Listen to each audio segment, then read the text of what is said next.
Comment créer un calendrier sur Excel? Bonjour à tous, c'est Alex d'excelformation.fr et dans cette vidéo, je vais vous montrer comment, en partant d'une simple feuille blanche, nous allons pouvoir créer un calendrier mensuel sur Excel. Nous verrons ainsi comment utiliser des listes déroulantes pour sélectionner directement le mois et l'année qui va nous intéresser afin de faire apparaître directement tous les jours qui correspondent. Comme vous pouvez le constater, nous pourrons également faire apparaître directement le jour actuel, c'est-à-dire ici le 13 juillet, lorsque le mois et l'année qui correspondent ont bien été sélectionnés. Alors vous trouverez très régulièrement de nouvelles vidéos sur la chaîne, alors pensez à vous abonner et surtout à activer la clochette de notification afin d'être sûr de ne manquer aucune astuce et de devenir rapidement un pro d'Excel.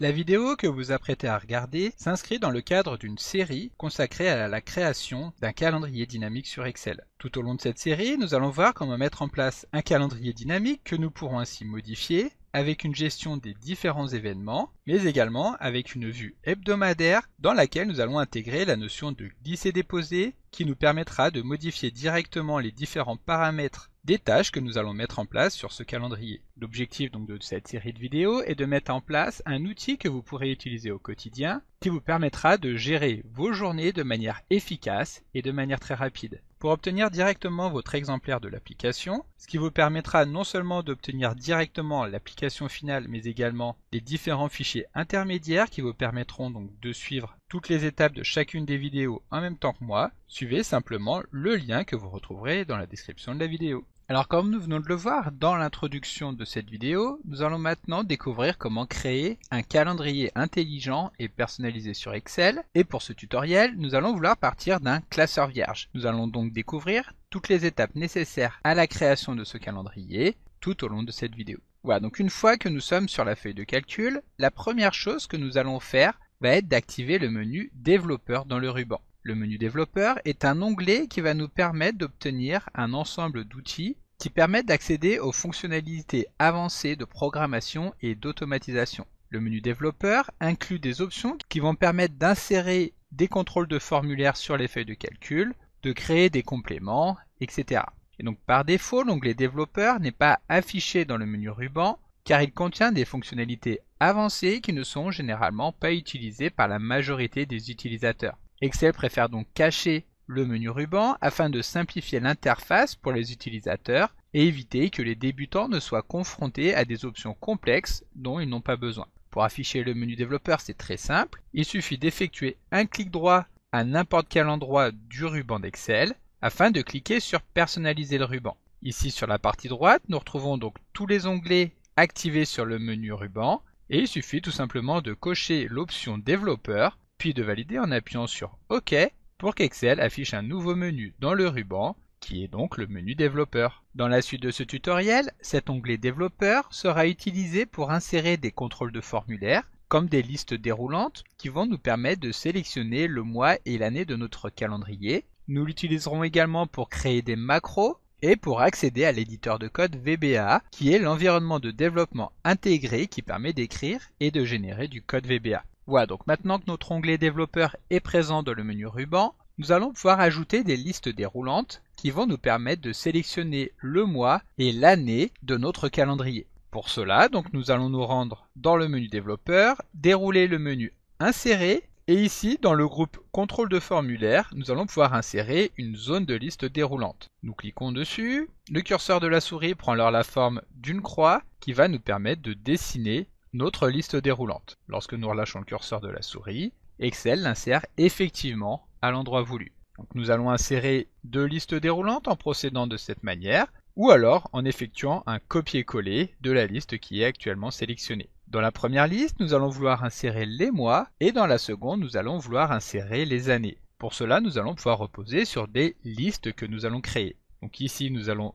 modifier le nom de la feuille de calcul, que nous allons appeler tout simplement calendrier, et nous allons insérer une nouvelle feuille de calcul que nous allons appeler cette fois-ci paramètres. À l'intérieur de cette feuille de calcul, nous allons créer une petite base dans laquelle nous allons retrouver à la fois les mois et à la fois les années que nous allons vouloir faire apparaître dans notre liste déroulante. Pour saisir les mois, nous tapons les deux premiers mois, donc janvier puis février. Ensuite, nous sélectionnons ces deux cellules et nous plaçons le curseur de la souris sur la poignée de recopie donc qui se trouve en bas à droite de la sélection et nous allons donc dérouler ce curseur vers le bas jusqu'à atteindre le mois de décembre. Ensuite donc nous allons afficher les années en commençant par exemple par l'année 2020 et sur la cellule juste en dessous nous allons saisir 2021. Comme tout à l'heure donc nous pouvons dérouler la poignée de recopie à la main ou double-cliquer sur celle-ci pour que la hauteur de la base s'adapte automatiquement au nombre de mois que nous avons juste à côté. Voilà, donc ensuite nous allons revenir sur notre onglet calendrier,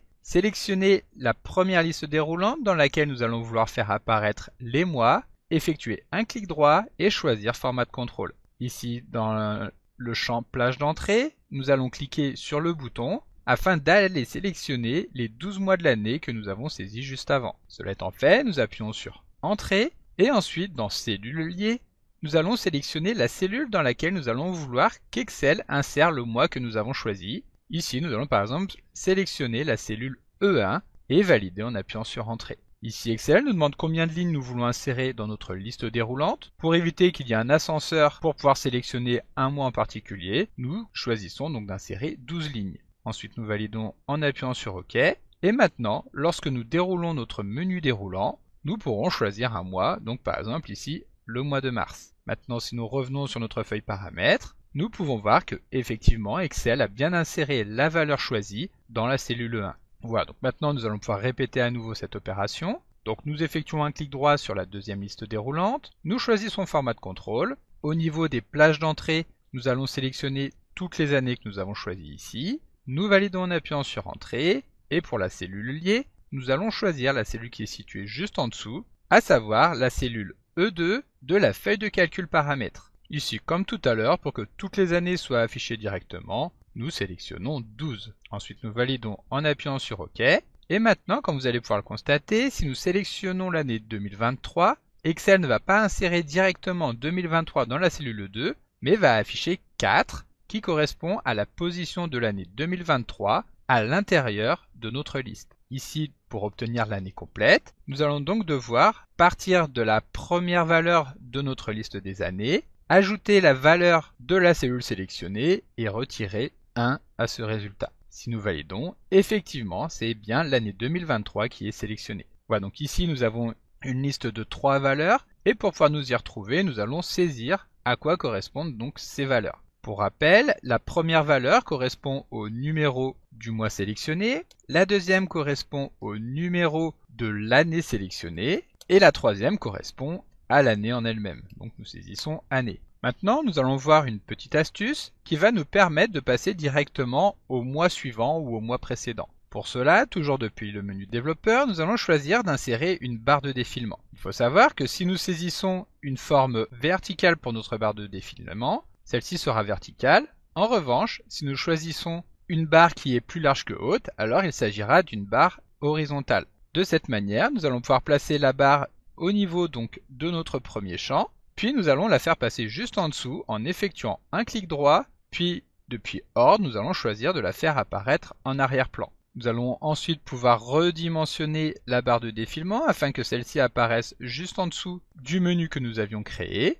et éventuellement redimensionner également sa largeur. Cela étant fait, nous allons effectuer un clic droit sur la barre de défilement, choisir format de contrôle. Nous allons choisir que, étant donné que cette barre de défilement va nous permettre de sélectionner des mois, la valeur minimale sera de 1 et la valeur maximale sera de 12. Ensuite, nous allons aller choisir la cellule liée. Cette cellule liée donc qui correspond à la cellule que nous avons ici en E1 de la feuille de calcul paramètres. Et donc lorsque nous validons en appuyant sur OK, il nous suffira de cliquer sur les boutons que nous avons à droite ou à gauche pour passer directement vers le mois suivant ou le mois précédent. Si nous le souhaitons, nous pouvons effectuer la même chose pour notre liste mois, donc en copiant et en collant directement la zone que nous venons de créer. Nous allons la placer ici, la faire passer en arrière-plan à partir du menu Ordre, et ensuite nous allons pouvoir repositionner la liste déroulante dans laquelle se trouve la sélection des années, afin que celle-ci soit à peu près centrée par rapport au bouton que nous avons. Ensuite, nous effectuons un clic droit sur notre barre de défilement, nous choisissons format de contrôle. Ici, comme tout à l'heure, donc les valeurs minimales et maximales sont bien sélectionnées, étant donné que nous avons copié le bouton après avoir paramétré les informations. Il nous suffira de modifier ici la cellule liée pour récupérer la valeur de la cellule E2 et non pas celle de la cellule E1. Et voilà, donc maintenant que nous avons créé les boutons qui permettent de sélectionner facilement le mois et l'année, nous allons pouvoir aller calculer le premier jour du mois que nous avons sélectionné. Pour cela, nous revenons dans notre onglet paramètres, nous tapons premier jour et dernier jour. Puis pour récupérer donc le premier jour qui correspond au mois et à l'année sélectionnée, nous allons pouvoir utiliser la fonction date. Cette fonction date attend 3 arguments. Tout d'abord, l'année pour laquelle nous allons vouloir générer une date. Il s'agit ici de la valeur de la cellule E3. Pour le mois, nous allons récupérer cette fois-ci la valeur de la cellule E1. Et pour le jour, étant donné que nous voulons récupérer le premier jour du mois, nous saisissons tout simplement 1. Lorsque nous validons, Excel nous informe évidemment que le 1er avril 2023 est le premier jour du mois. Pour obtenir le dernier jour du mois, cette fois-ci, nous allons pouvoir utiliser la fonction fin mois. Cette fonction fin mois, que nous avions déjà eu l'occasion de découvrir dans un tutoriel précédent, permet de récupérer le dernier jour d'un mois donné en effectuant un décalage de mois vers l'avenir si nous saisissons une valeur positive ou vers le passé si nous saisissons une valeur négative en tant que deuxième argument. Voilà, donc nous appelons cette fonction fin mois. Tout d'abord, nous venons saisir la date de départ qui est ici le premier jour du mois et ensuite le décalage que nous voulons effectuer. Ici, nous voulons récupérer le dernier jour du mois en cours, donc la valeur de l'argument mois est égale à 0. Ici, comme vous pouvez le constater, Excel nous a bien récupéré une valeur, sauf qu'il n'a pas identifié qu'il s'agissait d'une date. Pour faire apparaître donc la valeur avec une apparence de date, nous pouvons nous rendre dans le menu Accueil, puis à l'intérieur du menu de sélection des formats rapides, nous choisissons la date courte qui correspond au format que nous avons juste au-dessus. Voilà, donc maintenant que nous avons récupéré les informations principales qui vont nous permettre de créer notre calendrier, nous allons vouloir faire en sorte de pouvoir obtenir rapidement ces informations. Pour cela, nous allons pouvoir créer des plages nommées. Une plage nommée étant une référence à une cellule ou à un groupe de plusieurs cellules issues d'une feuille de calcul Excel. En attribuant un nom à une cellule ou à plusieurs cellules, il sera donc plus facile de les utiliser dans des formules, des mises en forme conditionnelles ou même, comme nous le verrons beaucoup plus tard, à l'intérieur de macrocommandes VBA. Les plages nommées vont en effet permettre de simplifier la gestion des références dans les formules, mais également d'améliorer la lisibilité du classeur en venant saisir directement des noms que nous allons affecter à des cellules plutôt que les coordonnées qui vont correspondre. Voilà, donc pour créer une plage de cellules, nous commençons par sélectionner une cellule, par exemple ici la cellule E4 dans laquelle se trouve le premier jour du mois. Ensuite nous allons nous rendre dans le menu Formule, cliquer sur Gestionnaire des noms, cliquez à nouveau sur Nouveau, et ici il nous suffira de donner le nom que nous voulons affecter à la cellule, par exemple ici moi-début. Ensuite nous pouvons choisir l'étendue de ce nom, donc soit au niveau de l'intégralité du classeur, soit ici nous pouvons choisir les noms des feuilles de calcul que nous avons. Pour pouvoir manipuler facilement cette cellule, nous allons lui donner une étendue qui s'étende à l'ensemble du classeur. Cela étant fait, nous validons en appuyant sur OK, et comme nous pouvons le voir, Excel a bien créé un nom qui est lié à la cellule E4 de la feuille de calcul paramètres, pour lequel la valeur est 1er avril 2023. Maintenant, si nous sélectionnons n'importe quelle cellule et que nous nous rendons dans la zone des noms, nous pouvons cliquer sur Mois début pour qu'Excel sélectionne automatiquement la cellule qui est liée à ce nom. Donc ici, il s'agissait de la méthode dite classique qui permet de créer des noms dans Excel, mais il existe une méthode beaucoup plus rapide et beaucoup plus simple à utiliser, qui consiste tout d'abord, exactement comme nous l'avons vu juste avant, à sélectionner la cellule, ici la cellule de 5, et ensuite à venir saisir directement le nom que nous voulons créer dans la zone des noms. Ici donc nous allons appeler cette cellule mois-fin, et lorsque nous validons, si Excel ne trouve aucune cellule qui correspond à cela, alors il va créer le nom et l'affecter à la cellule active. De cette manière, si nous regardons dans la liste des noms, nous avons les noms mois début et mois fin. Nous allons également en profiter pour créer le nom que nous allons appeler mois, qui va correspondre donc au numéro du mois sélectionné, et également à l'année, donc en choisissant la cellule E3 que nous allons appeler année. Voilà, donc maintenant que ces étapes préparatoires sont terminées, nous allons pouvoir créer notre calendrier à proprement parler. Pour cela, nous allons revenir sur la feuille de calcul calendrier, et nous allons pouvoir venir saisir les jours de la semaine à l'intérieur de cette feuille de calcul. Ici, nous commençons par sélectionner la cellule B4, et nous tapons donc le premier jour, à savoir lundi. Pour valider la saisie en passant sur la cellule située juste à droite, nous n'allons pas utiliser la touche Entrée comme nous avons l'habitude de le faire, mais nous allons utiliser Tabulation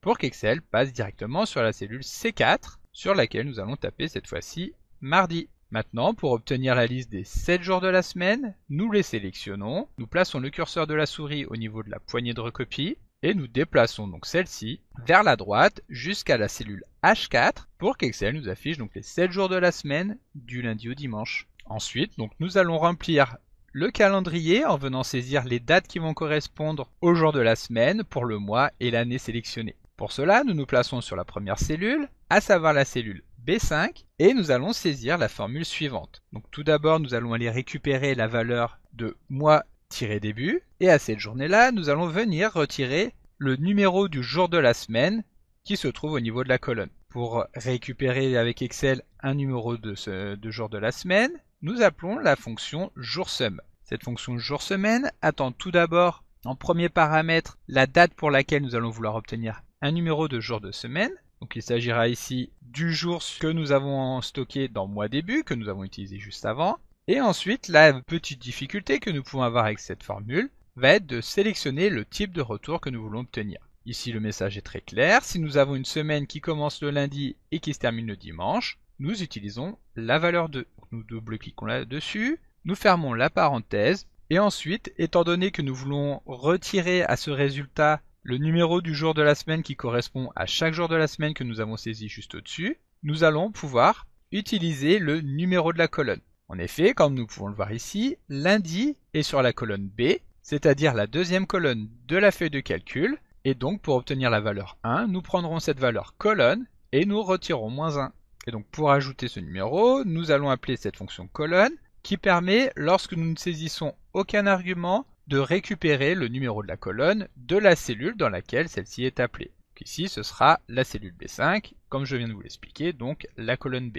Et ensuite, nous allons tout simplement retirer 1 à ce résultat pour obtenir la date qui correspond donc au lundi de la semaine dans laquelle se trouve le 1er avril de l'année 2023. Si nous validons, comme tout à l'heure, nous pouvons voir que ici, Excel nous retourne effectivement une valeur qui est une série numérique qui correspond à une date, et si nous voulons pouvoir l'interpréter facilement, il suffira tout simplement de lui passer en tant que format le format date courte. Donc ici, le lundi qui correspond à cette semaine était le 27 mars 2023. Pour nous en assurer, nous pouvons afficher notre calendrier Windows, et effectivement, sur la semaine sur laquelle va se trouver le mois d'avril que nous avons sélectionné, le lundi correspond au 27 mars. Cela étant fait, il va nous suffire à récupérer cette valeur au niveau de la cellule C5 en ajoutant une journée. Donc en C5, nous saisissons B5 plus 1. Si nous validons, Excel va évidemment nous récupérer la date du 28 mars 2023 que nous pourrons ensuite étendre sur les 7 jours de la semaine. Ensuite, pour créer la deuxième ligne, c'est exactement pareil. Nous allons partir de la date qui est située juste au-dessus, à laquelle nous allons ajouter cette fois-ci 7 jours pour ajouter directement une semaine. Ensuite, il nous suffira d'étendre les cellules vers la droite pour qu'Excel ajoute systématiquement 7 jours à la date qui est située juste au-dessus. Lorsque nous avons étendu la formule vers la droite, Excel a donc sélectionné toutes les cellules de la ligne, et donc il nous suffira ensuite d'étendre cette sélection jusqu'à la ligne 10 afin d'obtenir donc ici un mois avec 6 semaines, étant donné qu'il est fort probable qu'un mois soit à cheval sur plusieurs semaines, et donc le maximum que nous pourrons avoir sera alors 6 semaines. Voilà, donc nous allons revenir rapidement sur le format des nombres que nous avons ici. Nous n'avons en effet pas besoin qu'Excel nous précise à chaque fois qu'il s'agit du mois d'avril, étant donné que c'est le mois que nous avons choisi ici. Nous voudrons uniquement afficher le numéro du jour. Pour cela, nous sélectionnons toutes les cellules de notre calendrier, puis nous effectuons un clic droit et nous choisissons format de cellule. Nous choisissons ensuite un format de nombre personnalisé et dans le champ type, nous saisissons tout simplement JJ, c'est-à-dire que nous voulons obtenir un jour sur 2 caractères, ce qui va signifier que tous les jours compris entre 1 et 9 auront donc un 0 qui sera saisi juste avant. Voilà, cela étant fait, nous validons en appuyant sur OK. Et maintenant, nous n'avons plus que les jours qui correspondent au mois sélectionné qui seront affichés dans notre calendrier. Donc ici, nous allons profiter du fait que toutes les cellules sont sélectionnées pour créer un nom, ce qui nous permettra de pouvoir y accéder facilement. Ici, nous allons par exemple appeler ces cellules calendrier-jour. Voilà, alors maintenant, si nous regardons notre calendrier, nous pouvons voir que l'inconvénient de celui-ci, c'est que nous pouvons avoir des jours qui ne correspondent pas forcément au mois que nous avons sélectionné. Pour les faire apparaître différemment, nous allons pouvoir utiliser une mise en forme conditionnelle, ce qui permettra de les identifier très rapidement. Pour cela, nous resélectionnons toutes les cellules en choisissant par exemple directement la plage nommée calendrier jour, puis nous allons nous rendre dans le menu accueil, dérouler le menu de mise en forme conditionnelle, Et ensuite, nous choisissons d'insérer une nouvelle règle. Nous choisissons ensuite la dernière option, c'est-à-dire l'option utiliser une formule pour déterminer pour quelle cellule le format sera appliqué. Et ensuite, dans cette zone, nous allons saisir la formule suivante. Tout d'abord, étant donné qu'il s'agit d'une formule, nous tapons le symbole égal. Puis nous allons vouloir vérifier que le mois de la cellule active correspond effectivement au mois qui est sélectionné. Pour cela, nous allons pouvoir utiliser la fonction Excel mois et passer en paramètre les coordonnées de la cellule sélectionnée, c'est-à-dire ici la cellule B5. Nous conservons effectivement les coordonnées relatives de cette cellule, c'est-à-dire que nous ne saisissons pas de symbole $, ce qui permettra à Excel de pouvoir étendre la mise en forme conditionnelle que nous sommes en train de mettre en place directement sur toutes les cellules qui sont sélectionnées. Et donc comme je vous l'expliquais juste avant, nous allons vouloir vérifier que ce mois correspond au mois sélectionné, que nous avons donc obtenu grâce à la liste ici que nous avons choisie.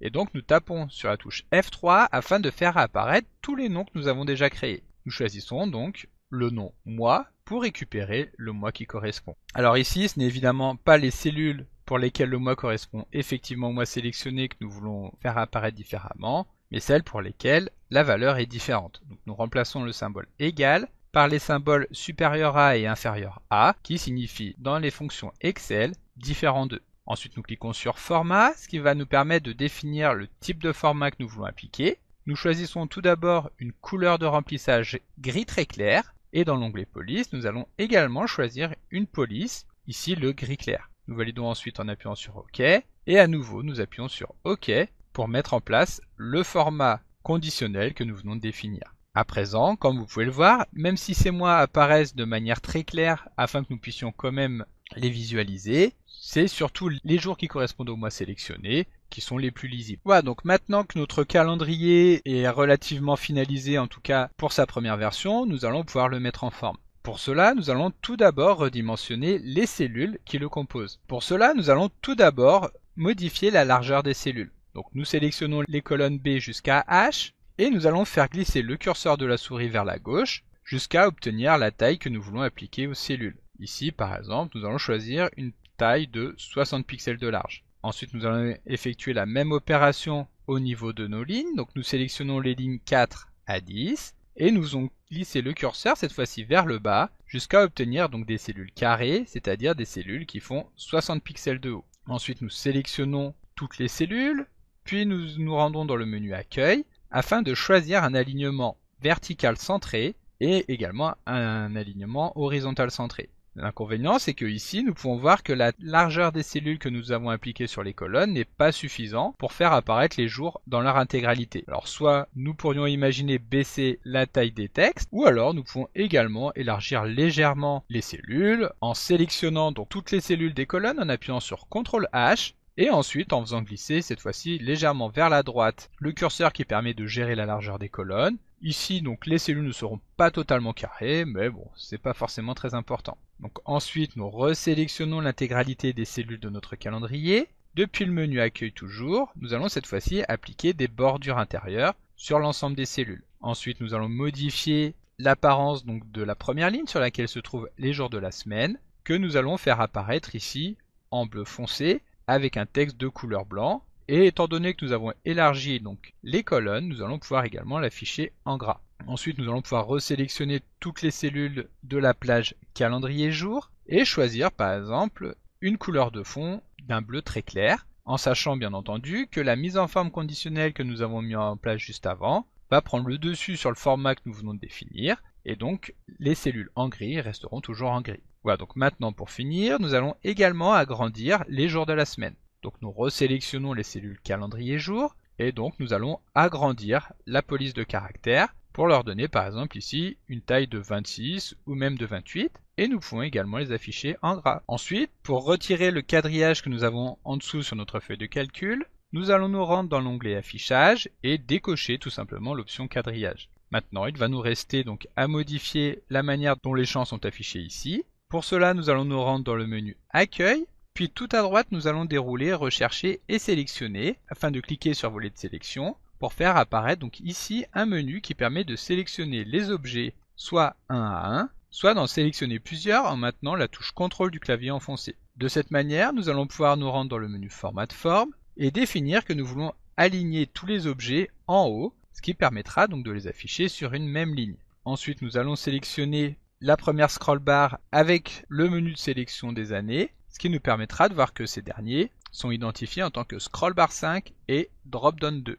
Ensuite, nous allons pouvoir donc les déplacer sur la droite de notre calendrier et effectuer la même opération, donc avec drop down 1 et scroll bar 4, que nous pourrons afficher un petit peu plus vers la droite. Ensuite, donc nous allons réappliquer, comme nous l'avons fait juste avant, un alignement au niveau de l'objet le plus haut. Maintenant, ce que nous allons vouloir faire, c'est modifier l'apparence de la cellule qui correspond à la date du jour, ce qui nous permettra de l'identifier très rapidement. Donc pour cela, comme nous l'avons vu juste avant, nous commençons par sélectionner toutes les cellules calendrier-jour et nous allons créer une nouvelle mise en forme conditionnelle. Pour cela, donc, nous faisons comme tout à l'heure, nous choisissons nouvelle règle, puis nous choisissons utiliser une formule pour déterminer pour quelle cellule le format sera appliqué, et nous venons saisir la formule égale B5 est égal à aujourd'hui, en sachant, comme vous devez le savoir si vous suivez les vidéos de la chaîne, que la fonction Excel aujourd'hui permet de récupérer le numéro de série qui correspond à la date du jour. Ensuite, donc, nous choisissons format et nous choisissons la manière dont nous voulons faire apparaître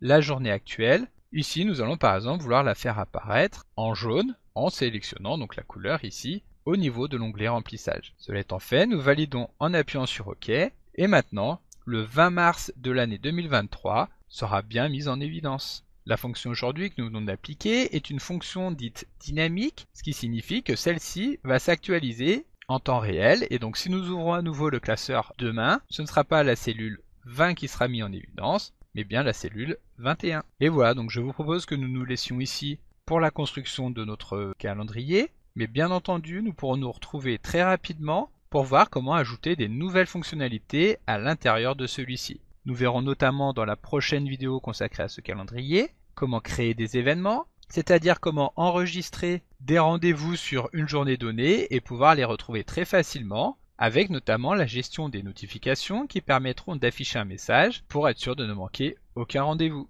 Nous verrons également comment construire d'autres vues de ce calendrier pour avoir par exemple la vue hebdomadaire ou encore la vue annuelle. Alors bien entendu, si vous voulez être sûr de ne manquer aucune de ces vidéos, pensez à vous abonner à la chaîne pour être informé lors de la sortie de chaque nouvelle vidéo. Comment créer un calendrier intelligent et personnalisé sur Excel ? Bonjour à tous, c'est Alex d'excelformation.fr et dans ce tutoriel, je vais vous montrer comment créer facilement un calendrier sur Excel en un rien de temps. Nous verrons également comment rendre ce dernier dynamique en choisissant le mois et l'année que nous voulons faire apparaître directement avec des listes déroulantes. Et voilà, c'est tout pour cette vidéo, j'espère que celle-ci vous a plu. Et si vous voulez en savoir plus, rendez-vous la semaine prochaine pour une nouvelle vidéo dans laquelle nous allons voir comment faire en sorte d'insérer directement le planning journalier que nous pourrons afficher en cliquant directement sur l'une des journées du mois afin de retrouver heure par heure les événements que nous pouvons planifier pour une journée. Alors pour être informé de la sortie de cette prochaine vidéo, bien entendu, pensez à vous abonner à la chaîne.